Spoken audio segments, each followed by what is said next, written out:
नेत्र में कहे गए भेदों को घ्राण आदि इंद्रियों में भी देखते हैं। हेताति संसार में अनेक विध और अनर्थों के लिए चारों ओर खूब दौड़ रहे इस घ्राण को अश्व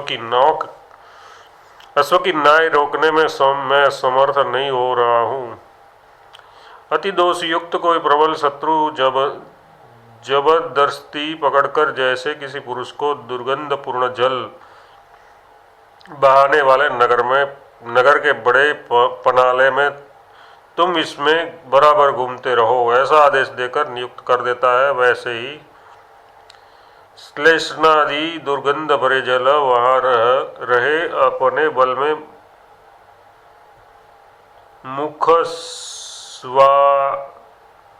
स्वानुसारी इस घ्राणेन्द्रिय ने मुझे नियुक्त कर दिया है तथा बहुत दिनों से भक्षाभक्ष के विचार से इस जीवा ने पशुओं में सबसे बलवान हाथियों और सबसे बुद्धिमान सियारों से सुरक्षित दुखों के पहाड़ों पर मुझे पर्याप्त रूप से घायल कर रखा है।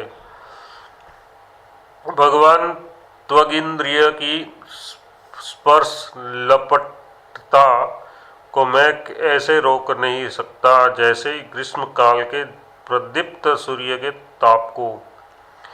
हे मुने, सुंदर शब्द का आस्वाद लेने की अभिलाषा वाली श्रवण की शक्तियाँ मुझे विषम परिस्थिति में ऐसे ढकेल देती है जैसे कोमल तृण खाने की इच्छा हरिण को तृणों से ढके भयंकर कूप में ढकेलती देती है। तो क्या रूप से लेकर शब्द पर्यंत सभी विषय तुम्हें दुर्लभ थे जिससे कि उनके लिए तुम्हें अनर्थ प्राप्त हुआ। इस प्रकार नहीं ये कहते हैं। मुनिवर आनंदजनक नम्र सेवक जनों से प्रेरित अतएव प्रणत प्राय वाद्य और गाने के शब्दों से मिलीजुली अनेक शुभ शब्दों की शोभाएं सुन चुका हूँ। अपने विषयों से सबका मन हरने वाली तथा मनोहर शब्दों वाली मणियों के आभूषणों से युक्त श्री स्त्री दिशाएं और समुद्रों एवं पर्वतों के मैंने अनेक तट देख लिए हैं।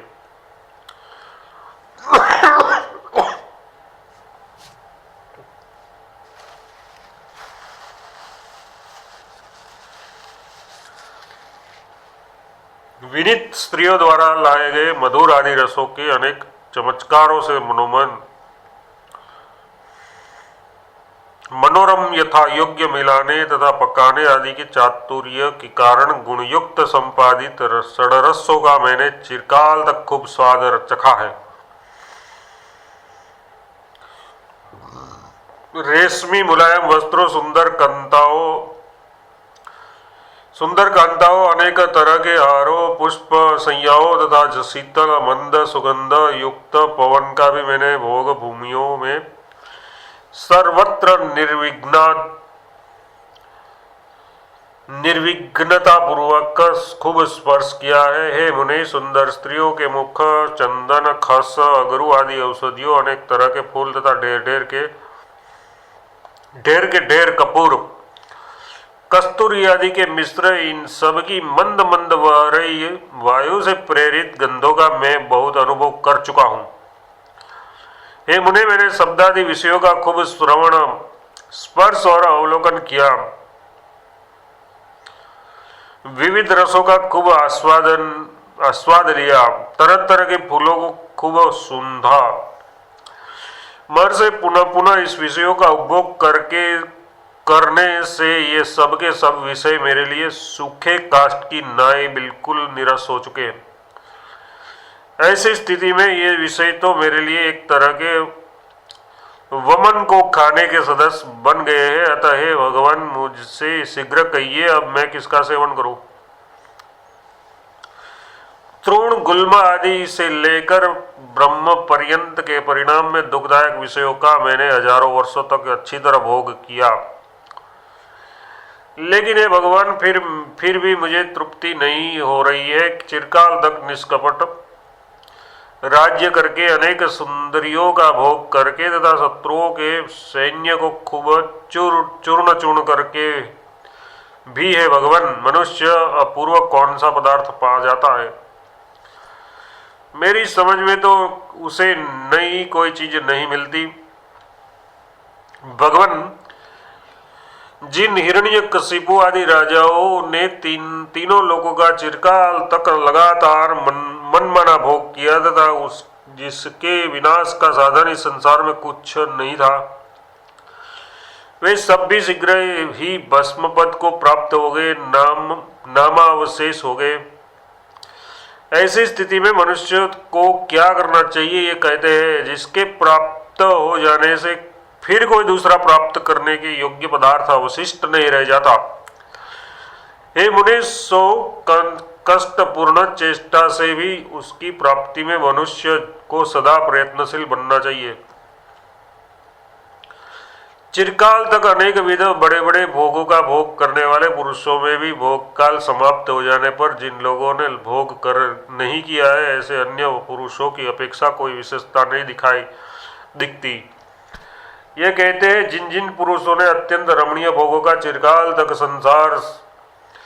इस संसार में खूब भोग किया, उन सब पुरुषों के मध्य में किसी के भी मस्तक के ऊपर पैदा हुआ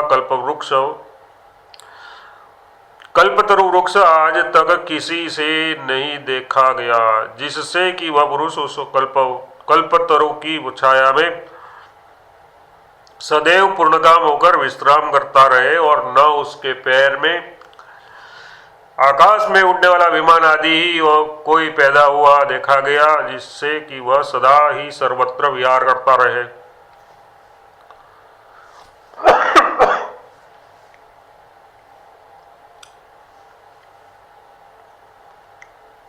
दुख से त्याज्य होने वाली इस विषय रूपी महाजंगल की पंक्तियों में बहुत दिन पहले ही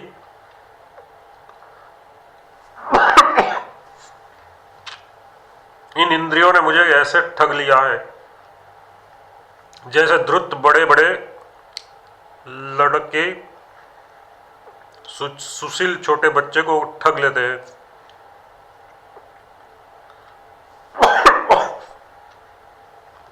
शब्दादि विषय रूप भूत ही मन को बाहर खींचकर अपने अपने भोगों के लिए स्तोत्र आदि भाव से स्थित है।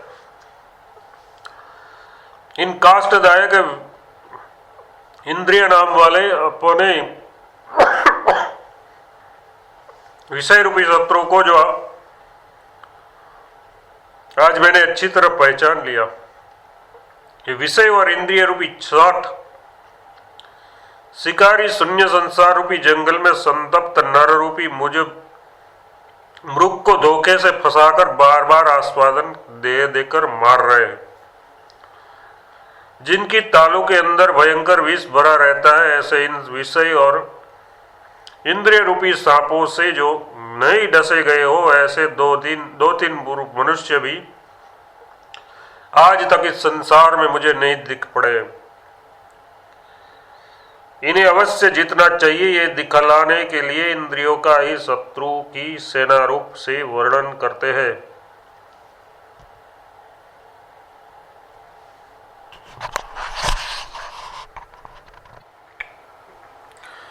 इन्हें अवश्य जीतना चाहिए, ये दिखलाने के लिए इंद्रियों का ही शत्रु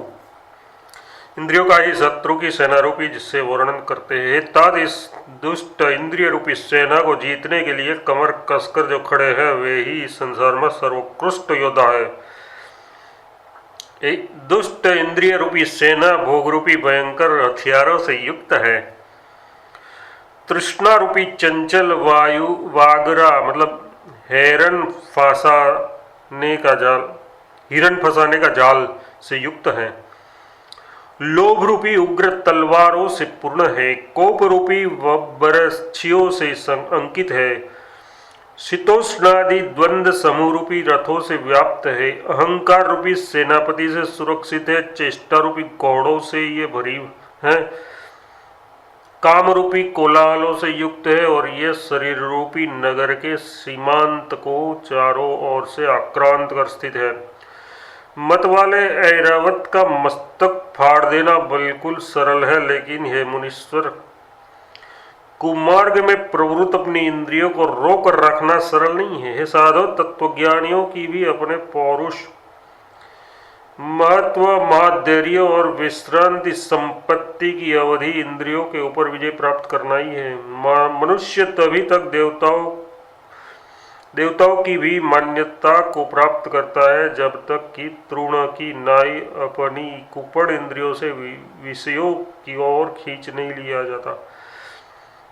हे भगवान, जो मनुष्य जितेंद्रिय और महासत्व संपन्न है वे ही पृथ्वी के ऊपर मनुष्य है। शेष इन सब पुरुषों को तो मैं चलते फिरते मांस के अनेक यंत्र समझता हूँ। हे मुने, मन रूपी सेनापति की इंद्रिय पंचक रूपी इस सेना को जीतने का यदि कोई उपाय है तो कृपा कर बताइए, ताकि मैं भली भांति इसे जीत सकूं।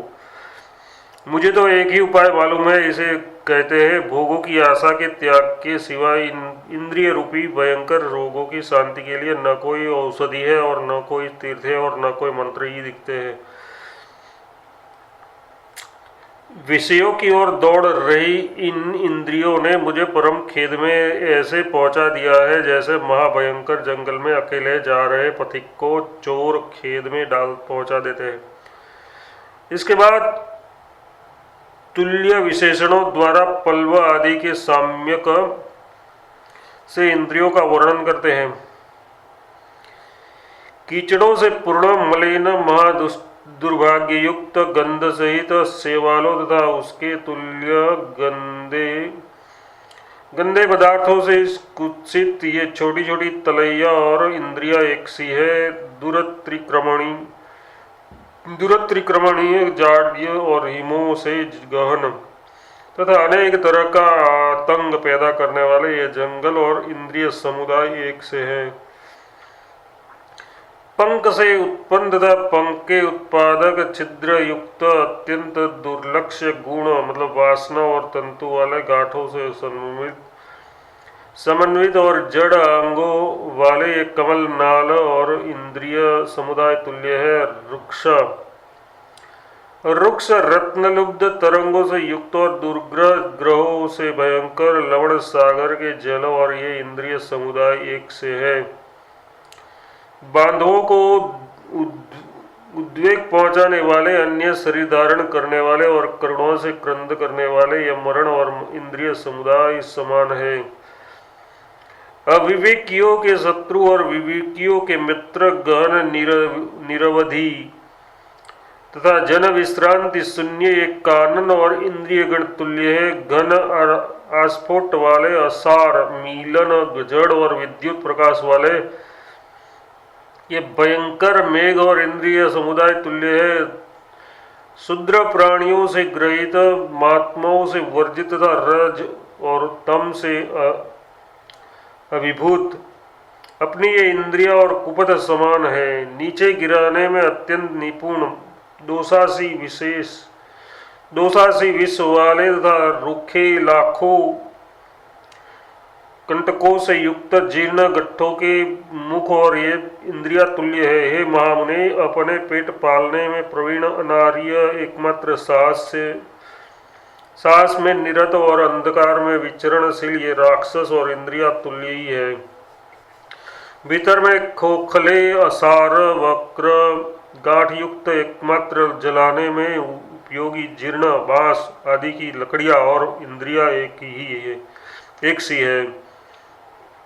घनीभूत महादि के द्वारा चौर्य, कलह, द्रुत आदि व्यसनों में प्रबंधशील, कुष्ठ कुपों से गहन तथा महा अवकारों से तुच्छ सज्जनों के नगर और ये इंद्रिया समान है। अनंत घटादि पदार्थों में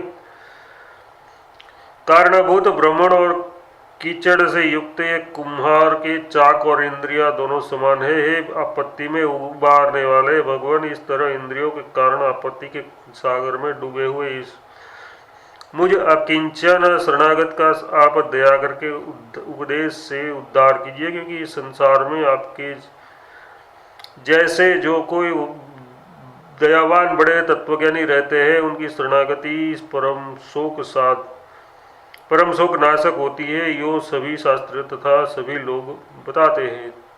छठा सर्ग समाप्त।